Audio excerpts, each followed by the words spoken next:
السلام علیکم۔ میری کوشش ہوتی ہے کہ میں آپ لوگوں تک حقیقی پراسرار کہانیاں پہنچاؤں۔ آج کی یہ کہانی مجھے فیس بک پر ایک گروپ میں میری ایک لسنر نے سنائی۔ وہ ایک خاتون ہے، گروپ میں کافی وقت سے میری کہانیاں سن رہی ہیں۔ میں کہانی شروع کرنے سے پہلے ان کا اس بات کے لیے شکریہ ادا کرنا چاہتی ہوں، اور اس کے بعد اس چیز کے لیے بھی شکریہ ادا کرنا چاہتی ہوں کہ انہوں نے مجھے اس قابل سمجھا کہ مجھ سے یہ کہانی شیئر کی۔ اس کہانی میں ان کا کردار کہیں نہیں ہے، کیونکہ یہ واقعہ ان کے شوہر کے ساتھ تب پیش آیا تھا جب وہ غیر شادی شدہ تھی۔ میں کہانی اس کوشش سے آپ تک پہنچاؤں گی کہ آپ کو یوں لگے کہ جیسے وہ جناب خود آپ کو سنا رہے ہیں۔ میرا نام کاظم ہے اور میرا تعلق آزاد کشمیر کے باغ نام کے علاقے سے ہے۔ یہ علاقہ خوبصورتی کے لحاظ سے مشہور تو ہے ہی، پر یہاں کی پراسرار کہانیاں بھی اپنے اس رنگ و روپ سے مشہور بھی ہیں۔ جیسے کہ میں نے خوبصورتی کا ذکر کیا، تو میں بھی بتانا چاہتی ہوں کہ یہاں بہت سے لوگ ہر موسم میں یہاں کی قدرتی خوبصورتی کو دیکھنے سیاحت کی غرض سے آتے ہیں، جس کی وجہ سے یہاں بہت سی نشے کرنے والی چیزیں بآسانی مل جاتی ہیں، جن میں چرس اور شراب کی ایک الگ ہی انداز میں مانگ ہے۔ ایسے ماحول کی وجہ سے یہاں والدین کو اپنی اولاد کی پرورش میں بہت غور کرنا پڑتا ہے۔ میری قسمت کے ستارے اس وقت ٹوٹے جب میرے والد صاحب کا انتقال ہو گیا۔ ہمارے گھر میں اب ایک میں ہی مرد رہا تھا، لہٰذا دو بہنیں اور والدہ کی مکمل رسپانسبلٹی میرے کندھوں پر آ گئی۔ حالات بگڑتے وقت نہیں لگتا، اور یہ وہ وقت تھا جب مجھے خود کے علاوہ اپنے گھر والوں کے بارے میں بھی سوچنا تھا۔ اب مجھے اپنی پڑھائی کو فی امان اللہ کہنا پڑا، اور میں نے ارد گرد چھوٹی موٹی نوکری کی تلاش شروع کر دی۔ میں یہ بھی جانتا تھا کہ وہاں رہ کر اگر مجھے کوئی کام مل بھی جاتا ہے تو اس کی آمدنی اتنی کارآمد نہیں ہوگی کہ میں گھر کا کچن بآسانی چلا سکوں۔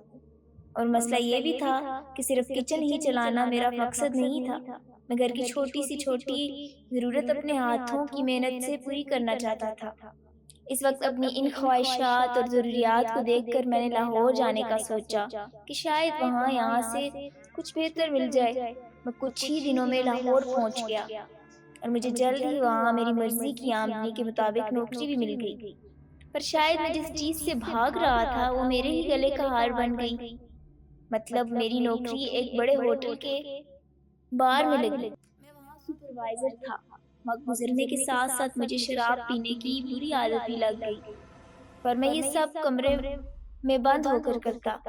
آج میں شادی شدہ ہوں، پر آج بھی کسی کو میرے شراب پینے کی اوقات نہیں معلوم۔ کہانی پر آتا ہوں۔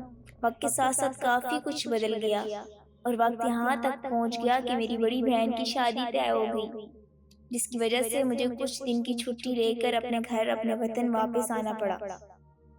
میں یہ بالکل بھی نہیں چاہتا تھا کہ میری والدہ مجھے شراب پیتے ہوئے دیکھیں، لہٰذا میں نے شراب کی بوتلیں کسی ایسی جگہ چھپا دی جہاں گھر کے کسی فرد کا دھیان نہ جائے۔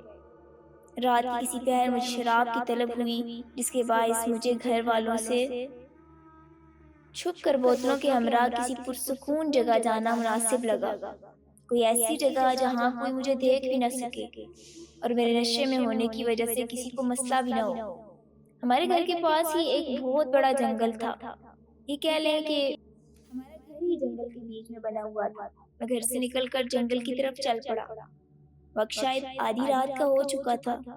مجھے آج بھی یاد ہے اس رات پورا چاند نکلا تھا، جس کی وجہ سے میں جنگل میں بآسانی سب کچھ دیکھ سکتا تھا۔ اچانک مجھے ایسا محسوس ہوا جیسے یہاں میرے علاوہ بھی کوئی موجود ہے۔ بتاتا چلوں کہ میں اس وقت اپنے مکمل ہوش میں تھا، یعنی میں نے ابھی تک شراب نہیں پی تھی۔ مجھے جو محسوس ہو رہا تھا ٹھیک محسوس ہو رہا تھا، کیونکہ اب مجھے اپنے پیچھے کی چھاپ سنائی دی، اور اس کے ساتھ ہی میں مسلسل تیزی سے چلنے والی سانس کی آواز بھی سن سکتا تھا۔ اب مجھے یقین ہو گیا کہ میرے پیچھے کوئی تو ہے جو مسلسل مجھے فالو کر رہا ہے۔ اسی بے دھیانی میں جب میری نظر زمین پر پڑی تو مجھے چاندنی میں اپنے سائے کے علاوہ ایک اور سایہ بھی نظر آیا۔ میں سمجھ گیا کہ آج میں نے اس وقت نکل کر بہت بڑی غلطی کر دی ہے۔ میں ابھی بھی وہ چھن چھن چھپ چھپ کی آواز سن رہا تھا۔ ابھی مجھے میرے پیچھے کسی کی سانس لینے کی آواز آ رہی تھی، اور میں اب بھی وہ سایہ اپنے سائے کے ساتھ دیکھ سکتا تھا۔ مجھے ایسے محسوس ہوا جیسے وہ میرے مزید قریب آ رہی ہے۔ اس وقت میرے دماغ کے سوچنے کی صلاحیت بالکل جواب دے چکی تھی۔ دل کسی گھوڑے کی طرح بھاگ رہا تھا، جیسے ابھی میری چھاتی پھاڑ کر باہر نکل جائے گا۔ اس ہلکے سرد موسم کے باوجود پسینے میں شرابور تھا۔ مجھ میں مرد ہونے کے باوجود اتنی ہمت بھی نہیں تھی کہ ایک بار پیچھے مڑ کر دیکھوں کہ یہ آخر ہے کون۔ شاید میں اس لیے بھی پیچھے نہیں مڑا کہ میں نے سن رکھا تھا کہ ایسی چیزوں کو مڑ کر دیکھو تو یہ دل نکال لیتی ہیں۔ میں اس ڈر کے باوجود سیدھا چلتا جا رہا تھا۔ امی کہتی ہیں کہ ایسے حالاتوں میں آیت الکرسی کا ورد شروع کر دینا چاہیے۔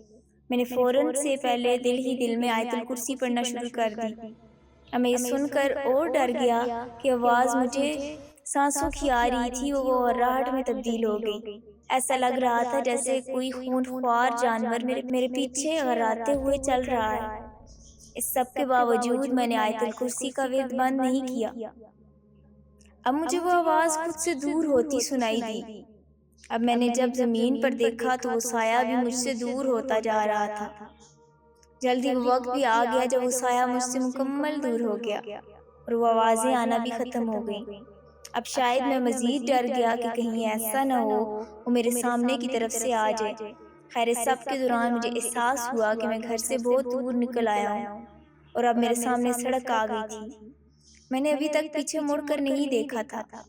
میں سڑک پر پہنچا تو مجھے اپنے پیچھے ڈھول پیٹنے کی شدید آواز آئی، جس کو سن کر میرے جسم میں ایک سرد لہر دوڑ گئی۔ مجھے اب تک معلوم نہیں ہو سکا تھا کہ وہ سب کیا تھا اور یہ سب کیا ہے۔ میں تو اتنا جانتا ہی تھا کہ رات کے اس وقت جنگل میں کیوں کوئی ڈھول پیٹے گا۔ خیر کچھ دیر بعد وہ آواز بھی ختم ہو گئی۔ میں نے اپنی جیب سے موبائل نکالا اور دوست کو کال کی۔ جلد ہی وہ آئے گاڑی لے کر۔ اتنے میں وہ گاڑی لے کر میرے پاس پہنچ گئے۔ اس رات گھر واپس جاتے ہوئے بھی سڑک پر جب ہم گاڑی میں موجود تھے ہم نے جنگل میں چھپ چھپ کی آوازیں سنی، پر دونوں خاموش رہے۔ گھر پہنچ کر اس نے خاموشی کا تالا یوں بول کر توڑا کہ وہ جگہ پراسرار ہے، وہاں الٹے پیروں والی مخلوق گھومتی ہے اور اللہ کا شکر ہے تم نے مڑ کر نہیں دیکھا، ورنہ کیا ہوتا یہ اللہ ہی جانتا ہے۔